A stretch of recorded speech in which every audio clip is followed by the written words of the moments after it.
ధన్యవాదాలు అధ్యక్ష. బడ్జెట్ మీద మాట్లాడడానికి అవకాశం కల్పించిన మీకు ముందుగా ధన్యవాదాలు. పరాభవ నవ సంవత్సరంలో ఈ బడ్జెట్ రాష్ట్ర ప్రజలందరికీ కూడా పరాభవం మిగిలించిందని నేను భావిస్తున్నాను అధ్యక్ష.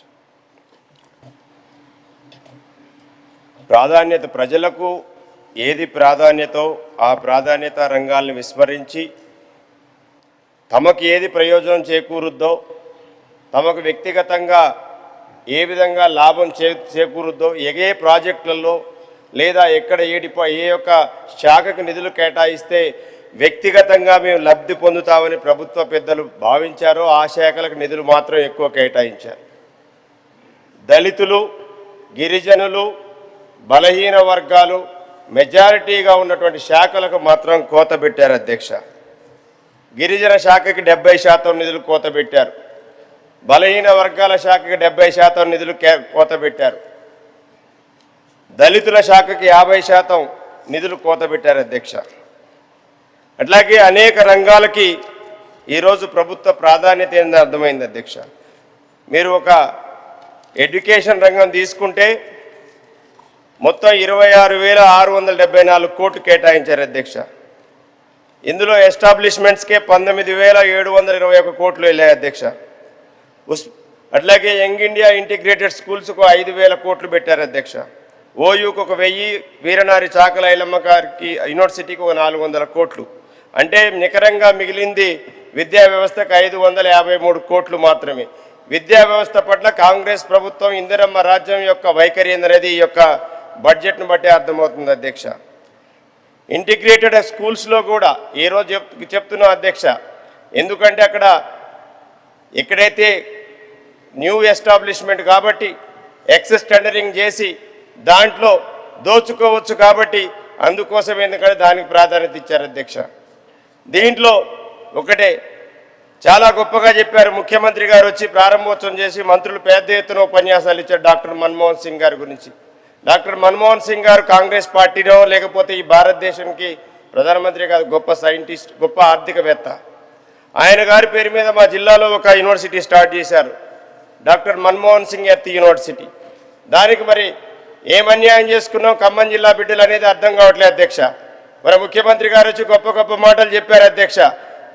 ముగ్గురు మంత్రులను కూడా గొప్ప గొప్ప మాటలు చెప్పారు అధ్యక్ష. మిగతా యూనివర్సిటీలకు ఇచ్చిన విధంగానే మహనీయుడు డాక్టర్ మన్మోహన్ సింగ్ గారి పేరు మీద పెట్టిన ఎర్త్ యూనివర్సిటీ భావితరాల టెక్నీషియన్స్కి టెక్నికల్ ఎడ్యుకేషన్కి ఉపయోగపడేటువంటి యూనివర్సిటీ ఎర్త్ యూనివర్సిటీకి ఈ యొక్క బడ్జెట్లో మొండి చేయి చూపారు అధ్యక్ష.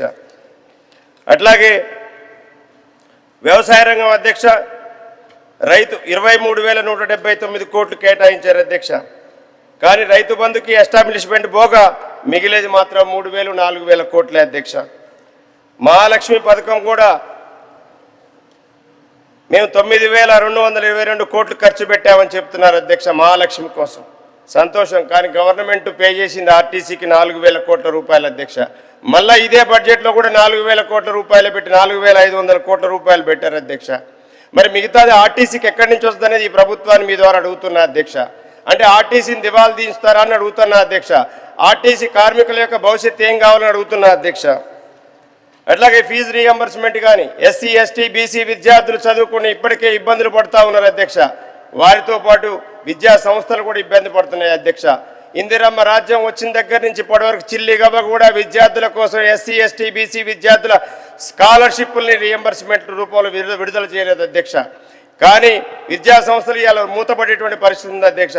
ఈ బడ్జెట్లోనన్నా కనీసం ఆ విద్యార్థులకు కనీసం ఈ ప్రభుత్వం ఆదుకుంటుందని అనుకున్నా అధ్యక్ష. ఏది చూసినా అధ్యక్ష మహిళలకి మొత్తం గుండు సున్నా అధ్యక్ష. 2,500 రూపాయల గ్యారంటీ గుండు సున్నా అధ్యక్ష. తులం బంగారం గుండు సున్నా, విద్యార్థులకు గుండు సున్నా, స్కూటీలు గుండు సున్నా అధ్యక్ష. రైతన్నలకు కూడా 15,000 భరోసా అన్నారు, మళ్ళా మేము 12,000 ఇస్తామన్నారు. మరి వ్యవసాయ కూలీలకు ఇస్తున్న 12,000 రూపాయల గురించి ప్రస్తావన లేదు అధ్యక్ష. అట్లాగే కౌలు రైతులకు ఇస్తామన్నటువంటి కౌలు రైతులకు ఇచ్చేటువంటి రైతు భరోసా గురించి కూడా దీనిలో ప్రస్తావన లేదు అధ్యక్ష. అలాగే 4,000 నిరుద్యోగ వృత్తిని ఎగవేశారు అధ్యక్ష, దాని గురించి లేదు అధ్యక్ష. 2 లక్షల ఉద్యోగాల గురించి లేదా అధ్యక్ష. 5 లక్షల విద్యా భరోసా గురించి కూడా ఈ బడ్జెట్లో లేదా అధ్యక్ష. బీసీలకు 1,00,000 కోట్ల మోసం అధ్యక్ష. ఏదేమైనా రిటైర్మెంట్ ఉద్యోగుల యొక్క అందరి కూడా ఉసురు ఈ ప్రభుత్వానికి తగులుద్ది అధ్యక్ష. ఎందుకంటే మా ఖమ్మం జిల్లాలో మహేశయ్య అనేటువంటి ఏఆర్ఎస్ఐ కనీసం వైద్య ఖర్చులు భరించలేక చనిపోయినటువంటి బాధ అత్యంత దారుణమైనటువంటి అధ్యక్ష. అందుకోసం నిన్న హైకోర్టు మొట్టికాయలేసింది అధ్యక్ష. ఈ ప్రభుత్వానికి, ఈ మొండి ప్రభుత్వానికి మొట్టికాయలేసి ఎప్పటిలోగా బకాయిలు విడుదల చేస్తారని చెప్పడం జరిగింది అధ్యక్ష. ఓవరాల్గా బడ్జెట్ అనేటువంటిది ఇది పేద ప్రజలకు అనుకూలమైన బడ్జెట్ కాదు అధ్యక్ష. వాళ్ళ ప్రాధాన్యతకి అనుకూలమైనటువంటి బడ్జెట్ అధ్యక్ష. ఇక్కడ దీంట్లో అనేక విషయాలు నిరుద్యోగుల విషయంలో కానీ మాట తప్పారు, అట్లాగే ప్రభుత్వ ఉద్యోగుల విషయంలో మాట తప్పారు, రైతుల విషయంలో మాట తప్పారు, మహిళల విషయంలో మాట తప్పారు. చేస్తున్నా అధ్యక్ష. థ్యాంక్ యూ అధ్యక్ష. అయితే ప్రతిసారి మంత్రులు మాట్లాడినా, ముఖ్యమంత్రి గారు మాట్లాడినా గత ప్రభుత్వం అప్పులు చేసింది, ఆ అప్పులు మేము కట్టాలని చెప్తున్నాం అధ్యక్ష. ఈ బడ్జెట్లో వాళ్ళు 3,75,000 కోట్ల రూపాయల అప్పు చేశారు అధ్యక్ష. ఆ 3,75,000 కోట్లతో 2.5 సంవత్సరాల్లో వాళ్ళు కనీసం ఇప్పటి వరకు తట్టెడు మట్టి పోయలేదు, ఒక ఇటుక పెట్టలేదు అధ్యక్ష. ఈ బడ్జెట్లో కూడా మొన్నటికి మొన్న గత సంవత్సరం కూడా 70,000 కోట్ల రూపాయలు అప్పు తీసుకొచ్చారు అధ్యక్ష. ఇది నేను చెప్పే మాట కాదు అధ్యక్ష. కేంద్ర ప్రభుత్వం ఆర్థిక శాఖ మంత్రి గారు లోక్సభలో చెప్పినటువంటి మాట అధ్యక్ష. అలాగే ఇంతకుముందే చెప్పినవి అది 0 ఇది 0 అని అయిపోయింది కదా, ఇక క్లోజ్. అలాగే గత ప్రభుత్వం అధ్యక్ష మొన్నటి బడ్జెట్లో 3,04,000 కోట్లు బడ్జెట్ ఎస్టిమేషన్ వేస్తే రియాలిటీలో వచ్చేవరకు 2,84,00,000 అంటే 23,000 కోట్ల రూపాయలు తక్కువ వచ్చిన రియాలిటీలో అధ్యక్ష. మరి ఈ బడ్జెట్ 3,24,000 కోట్లతో బడ్జెట్ పెట్టారు. మరి దీంట్లో ఎంత కోత పెడతారు, రియాలిటీకి ఎంత దగ్గర ఉంటే అర్థం కాదు అధ్యక్ష. ఏది ఏమైనా ఇది కాంగ్రెస్ పార్టీ ఇచ్చినటువంటి 6 గ్యారంటీలు కానీ 420 హామీలలో వేటిని కూడా ఈ బడ్జెట్ ద్వారా ఫుల్ఫిల్ చేయలేరు అధ్యక్ష. ఇది పేదల్ని మోసం చేసే బడ్జెట్ అధ్యక్ష. పరాభవ నవ సంవత్సరంలో తెలంగాణ ప్రజలు కూడా భానుప్రసాదరావు గారు. అధ్యక్ష, ఈ బడ్జెట్పై ప్రసంగించేందుకు 2026-27 బడ్జెట్పై ప్రసంగించేందుకు నాకు అవకాశం ఇచ్చినందుకు